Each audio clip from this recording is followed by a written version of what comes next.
In the warm and peaceful city of Abeokuta, a young man named Tund lived with his older sister, Remilakan. Their late father had been a well-known businessman, leaving behind a large house and a successful company. Tund helped run the family business, but unlike his sister, he was humble and treated everyone with respect. He believed that money meant nothing if a person didn't have kindness. Remilakan was different. She loved expensive clothes, big parties, and attention from rich people. She often said, people without money should stay in their place. Because of her proud attitude, most of the workers in their home feared her. One sunny morning, their mother, Mama Funk, decided to hire a new maid. The family's old cook had retired, and the house needed someone responsible. Later that week, a quiet young woman named Beezy arrived. She was dressed simply, wearing a faded gown and old sandals, but she had a calm and polite manner. When Mama Funk asked about her life, Beezy said softly, "My parents died when I was young, Ma. I grew up with my aunt, but I've always worked hard to support myself. I can clean, cook, and take care of children." Mama Funk smiled kindly.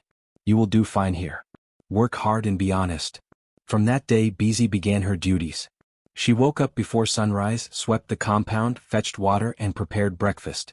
She never complained even when the work was heavy. Whenever anyone thanked her, she smiled and said, "It's my job, Ma." Tund often saw her working quietly in the garden, humming softly as she washed clothes or arranged flowers. She was gentle with everyone, especially the younger workers. When another maid spilled a tray one morning, Remilakan shouted, "Are you blind?" But Beezy quickly stepped forward and said, "It was an accident, Ma. I'll clean it." Tund watched this from the balcony. There was something about her calmness that touched his heart. He had met many rich girls in Lagos, but none had her peaceful spirit. Later that evening, as he sat in the living room reading, Beezy passed by with a tray of tea. "Good evening, sir," she said softly. "Good evening," Tund replied with a smile. "You work very hard, don't you?" She shook her head shyly. "Work keeps me thankful, sir. As long as I have strength, I'll keep doing my best." Her words stayed in his mind long after she left. Remilakan, however, noticed how her brother looked at the maid. The next morning she called him aside. "Tund," she said sharply, "I hope you're not getting too close to that girl." Tund frowned. "Which girl?" "That maid Beezy. I see how you look at her. Don't forget who you are." He sighed.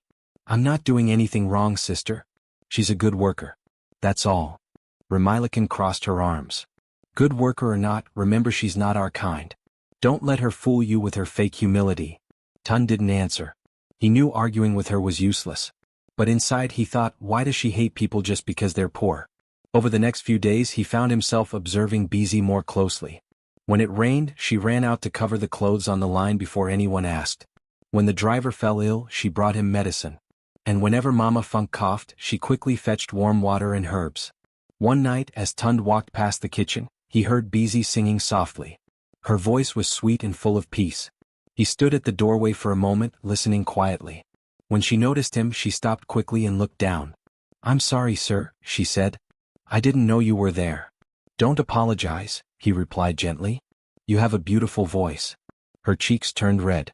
"Thank you, sir. It helps me forget my worries." Tund smiled. "Then keep singing. The house feels lighter when you do." After that night, Beezy greeted him with a little more confidence. Sometimes, when he came home from work, she would offer him a glass of water before he asked. Their conversations were short but meaningful. Remilakan noticed all of this and grew more angry. She complained to their mother, saying, "Mama, that girl is acting too free. She should remember her place." But Mama Funk replied, "Remy, don't be too proud. That girl has manners. Pride brings no blessings." Remilakan rolled her eyes. "You'll see. One day she will try to take advantage." Still, Tund continued treating Beezy kindly. One afternoon, when he saw her carrying a heavy bucket, he quickly walked over to help. "Let me take that," he said. Beezy shook her head. "No, sir, please. People will talk." He laughed lightly. "Let them. Helping someone is not a crime." As he lifted the bucket, Remilakan stepped out of the doorway, her eyes full of disbelief. "So now you're carrying water for servants?" she said coldly. Tund placed the bucket down gently and looked at her. "Maybe if we helped others more, this world would be a better place." Remilakan glared but said nothing. That night, as she sat in her room, she whispered angrily to herself, "My brother must never fall for that poor maid." But fate was already writing a story she couldn't stop. The next morning while the sun rose over Abeokuta, Beezy was sweeping the front yard when Tund came out with his coffee. She greeted him cheerfully and he smiled back. He thought about her simple kindness, her patience and her gentle strength. There was something in her eyes that made him believe she had faced many storms but refused to give up. As he watched her sweep, he said softly, almost to himself, "Some people shine not because they're rich but because they have good hearts." At that moment he didn't know that his life was about to change, and that the maid he admired quietly would one day test his courage, his loyalty, and his love. Ramilakan's warning echoed in the background of his mind, but he couldn't help what he felt. For the first time in years Tund's heart beat not for business or wealth, but for something real, something pure. And as the morning breeze blew gently through the compound, Beezy looked up, their eyes met, and something unspoken passed between them, something that would soon challenge every wall of pride and class built around them. Days passed quietly in the large house, but something was changing. Tund and Beezy had begun to speak more often, though always respectfully. Whenever Tund came home from work, he would find her cleaning the sitting room or arranging flowers, and he would stop to greet her. "Good evening, Beezy," he would say. She would bow slightly and reply, "Good evening, sir. Welcome." Sometimes he asked about her day and she answered politely. He liked how she spoke, simple, honest and without fear or pride. When she smiled, it made him forget the noise of the city and the heavy business meetings. She reminded him of peace. One afternoon as she served him lunch he asked softly, "Beezy, don't you ever get tired of working so hard?" She shook her head. "Work is a blessing, sir. As long as I can help others, I am happy." Her answer made Tund think deeply. He had grown up surrounded by luxury, but her joy came from simple things. That day for the first time, he realized that true happiness was not always found in money. But not everyone liked what was happening. Ramilakan, his proud sister, had been watching them closely. She noticed how Tund smiled whenever Beezy entered the room, how he defended her when other servants made small mistakes, and how Beezy always seemed calm even under pressure. One evening as Tund sat reading in the living room, Ramilakan stormed in. "Tund," she snapped, "I've been patient enough. What is going on between you and that maid?" Tund looked up slowly. "What are you talking about?" "Don't pretend," she said, crossing her arms. "Everyone can see it. You talk to her like she's your equal. Do you know how shameful that looks?" Tund's voice was calm. "Remy, I talk to her because she deserves respect. She works hard, she's honest, and she's kind." Ramilakan scoffed. "Kind? She's just acting. That's how poor people fool rich men. Don't let her trick you." Tund put down his book and met her gaze. "Sister, kindness has no rank. A good heart is worth more than all our money." Ramilakan's face darkened. "You're losing your mind, Tund. She will never be part of this family." Without waiting for a reply, she walked away, her heels striking the marble floor angrily. Later that night, in her room, Ramilakan couldn't stop thinking about her brother's words. She felt insulted and jealous, not because she loved Tund in a wrong way, but because she hated the idea that a poor maid could win his heart when so many rich women couldn't. The next morning she called two of the servants and said sharply, "Keep an eye on that girl. If she makes one mistake, I want to know." The servants nodded fearfully. Everyone knew that when Ramilakan was angry, trouble followed. Beezy noticed that the house felt different. The other maids whispered behind her back and some no longer smiled at her. Still, she did her work with peace in her heart. Whenever she felt the sting of gossip, she whispered a prayer under her breath, "God, please give me strength to keep doing good." One afternoon, Tund walked into the kitchen while Beezy was washing plates. He noticed her quiet face and asked, "Beezy, are you all right?" She nodded quickly. "Yes, sir. I'm fine." But he could see that she wasn't. "Did someone say something to you?" he asked gently. She hesitated, then smiled faintly. "It doesn't matter, sir. People will always talk. What matters is that I do my work well." Tund nodded slowly. "You are stronger than most people I know." Their eyes met for a moment and something passed between them, something unspoken but real.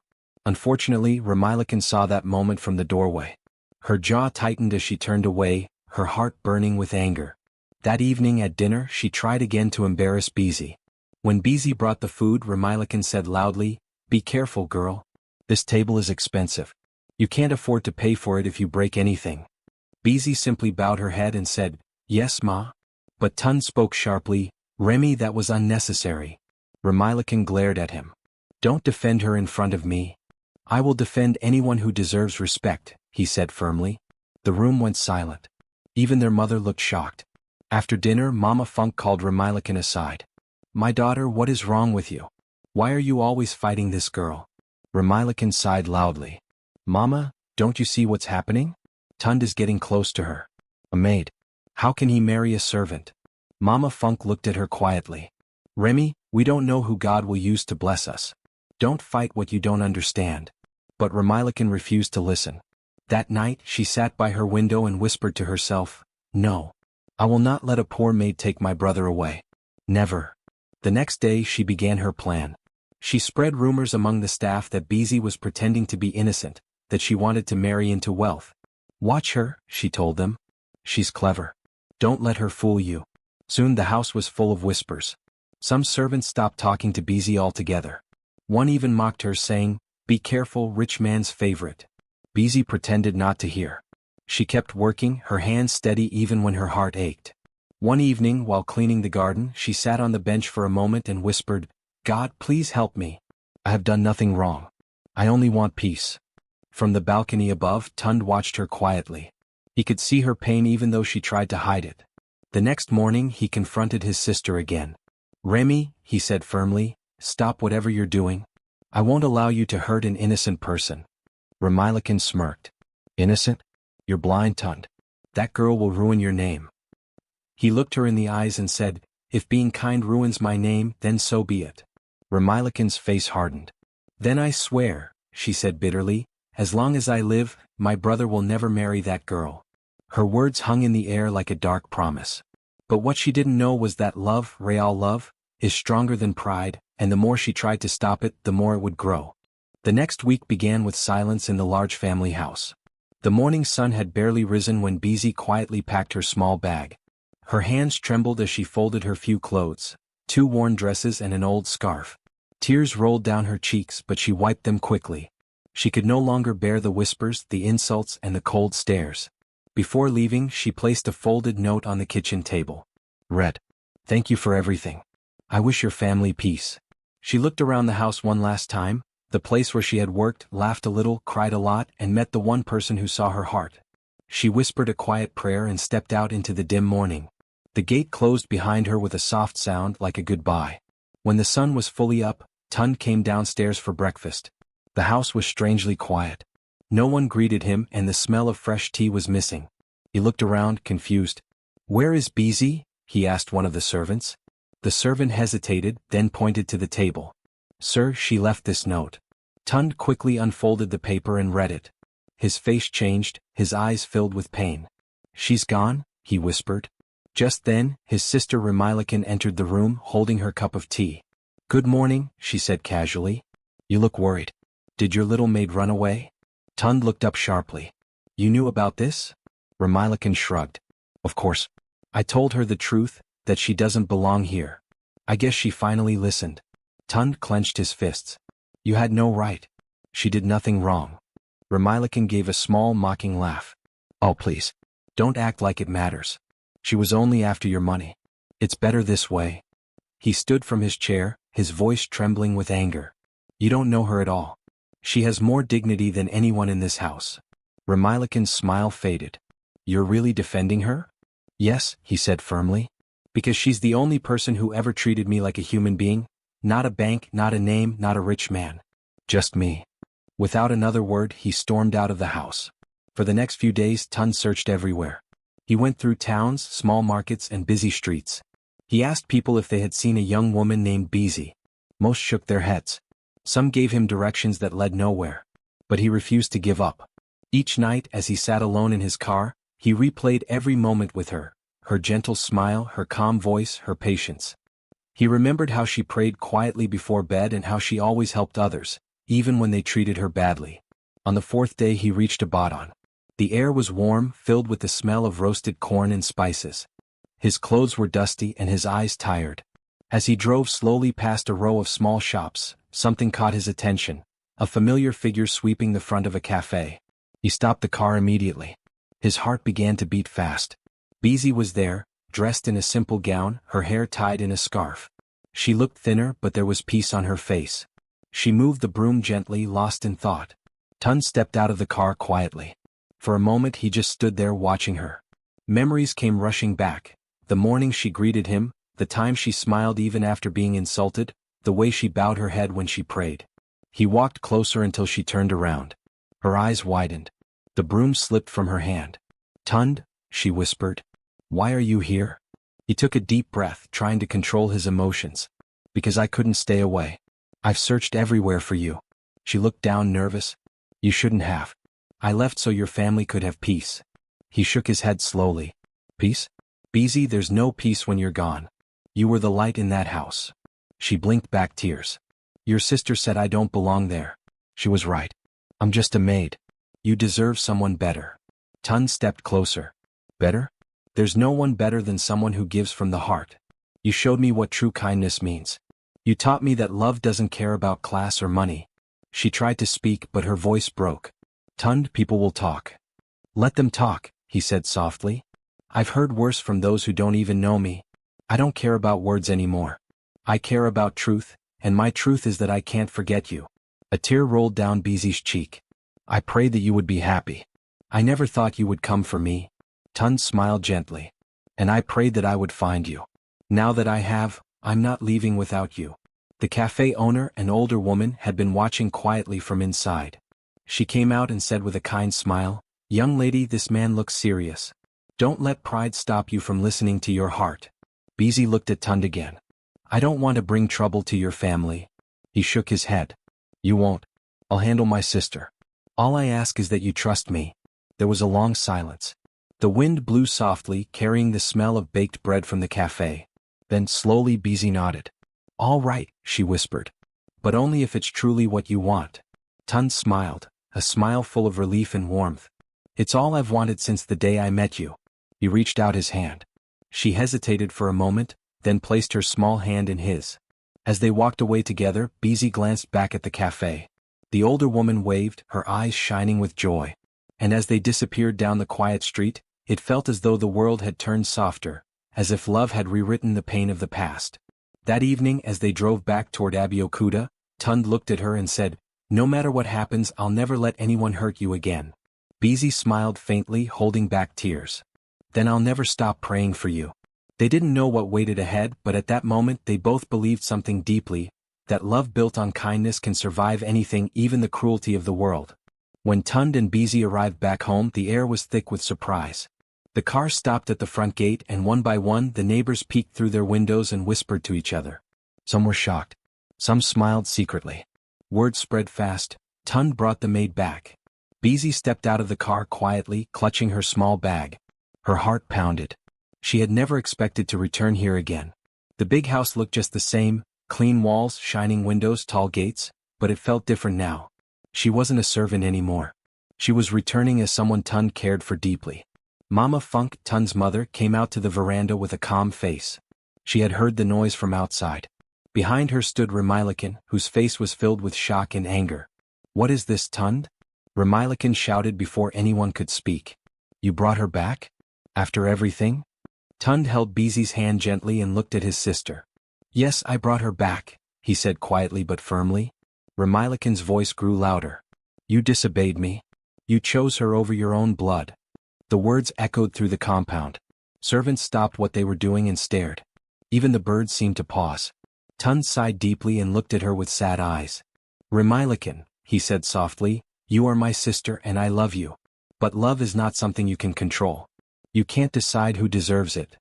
Remilakin's face tightened. "You're blind. She's using you. People will laugh at our family." Before Tund could answer, Mama Funk raised her hand. Her voice was calm but strong. "Enough."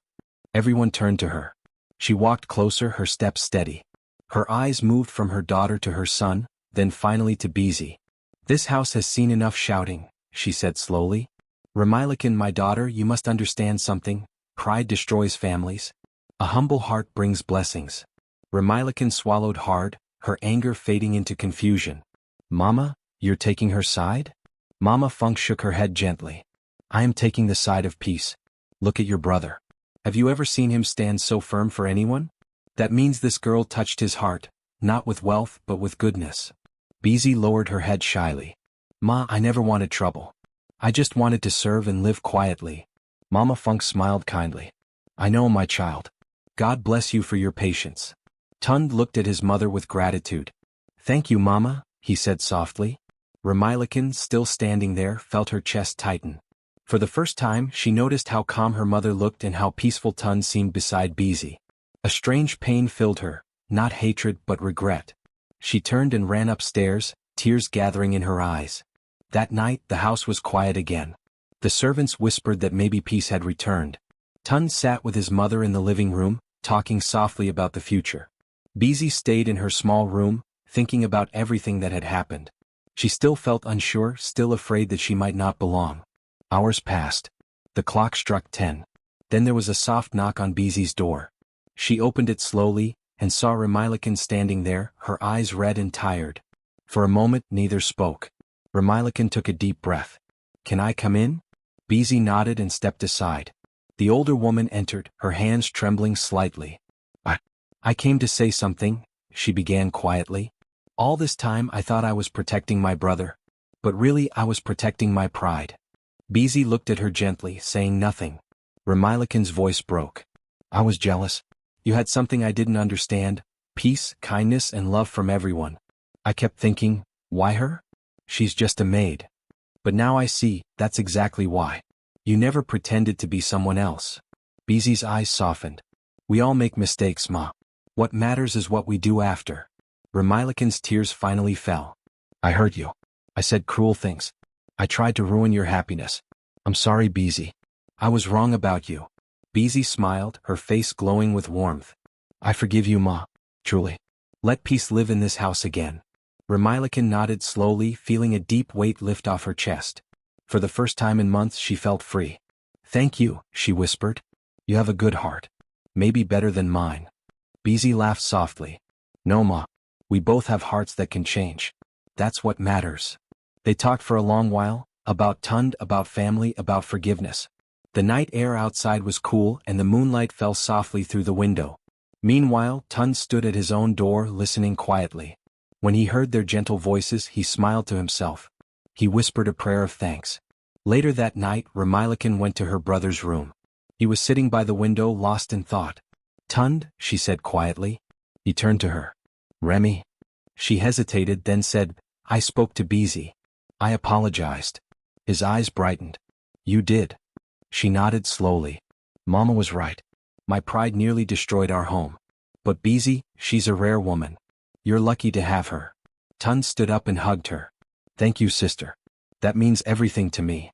For the first time in a long while, the two siblings hugged without anger between them. Downstairs, Mama Funk watched from the staircase with tears in her eyes. She whispered softly, "God, thank you. You have healed my family."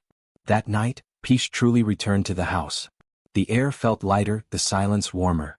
Beezy sat on her small bed, looking up at the stars through the window.